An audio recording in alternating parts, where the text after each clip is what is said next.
এটা নদীর মাছ, এটা পুরপুরি করছি, আর এটা কিন্তু অনেক মজা লাগে খেতে। আর আমি কাঁঠালের ভিতরে ধীরে ধীরে করে দিয়েছি তো, আর একটু ঝাল তো আমার বরাবরই পছন্দ, আমার খুবই ভালো লাগে ঝাল খেতে।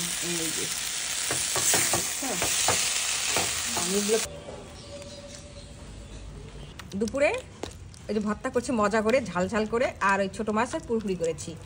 আজকে দুপুরে অনেক মজা করে ভাত খাবো। এই যে বেগুন ভর্তা করেছি, এটা খেতে অনেক মজা, একটু ঝাল করে করেছি। আর পেঁয়াজটা ভেজেছিলাম, আর সঙ্গে একটা শুকনো মরিচ নিয়েছি, আর এই যে লেবু নিয়েছি। আমার মেয়ে অনেকগুলো মানে মাখিয়েছিল, মানে হলুদ টলুদ দিয়ে, আর ঝাল বেশি করে দিয়েছিল, তো তখন একটু খেয়েছি। আর আজকে আরেকটা রান্না করেছি, এই যে নদীর মাছ। এই নদীর মাছটা কিন্তু আমি কাঁঠালের বিচি ঝিরি ঝিরি করে দিয়েছি, আর হচ্ছে দিয়েছি, আলু দিয়েছি, আর বেশি করে পেঁয়াজ রসুন টসুন এগুলো দিয়ে মজা লাগে। এটা বর্ষার মাছ, সবসময় কিন্তু এই মাছগুলো পাওয়া যায় না, এই বর্ষাকালীন সময়ই পাওয়া যায় মাছগুলো, খুবই ভালো লাগে। আমার বাবার বাড়ি তো সিরাজগঞ্জ, তো আমার বাবা তো নদীর মাছটা খাইতে পারে না, তো সেই সুবাদে কিন্তু যেহেতু ওখানে বেড়ে ওঠা 18 বছর, তো মানে বাবার বাড়ির খাবারটাই যেন বেশি এখনও মুখে লেগে আছে। বাবার বাড়ির খাবারগুলো এখনও মানে ভুলতেই পারিনি, কেন জানি বাবার বাড়ির ভাষাও ভুলতে পারিনি, খাবারও ভুলতে পারিনি। শ্বশুরবাড়ির লোকেরা তো বলে যে এখানকার ভাত খাও, এখনও ভাষাগুলো মানে চেঞ্জ করতে পারলে না বৌমা, শাশুড়িরা বলে আর কি।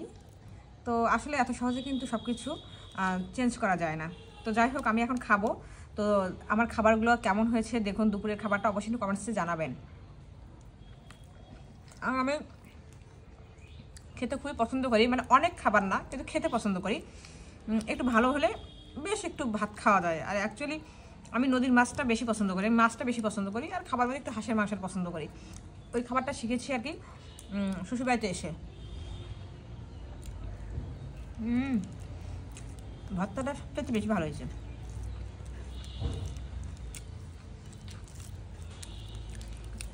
একটু ঝাল খাই, আসলে ভর্তাটা ভাজি টাজির সঙ্গে মানে শুকনো লাগাটা খুবই ভালো লাগে।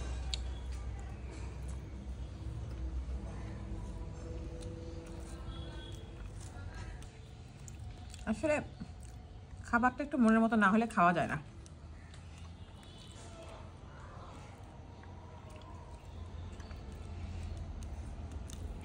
এত মজা, বিশেষ করে মরিচের সঙ্গে খাইলে আরও বেশি ভালো লাগে। ঝাল তো, ঝাল খাইলে বেশ ভালো লাগে।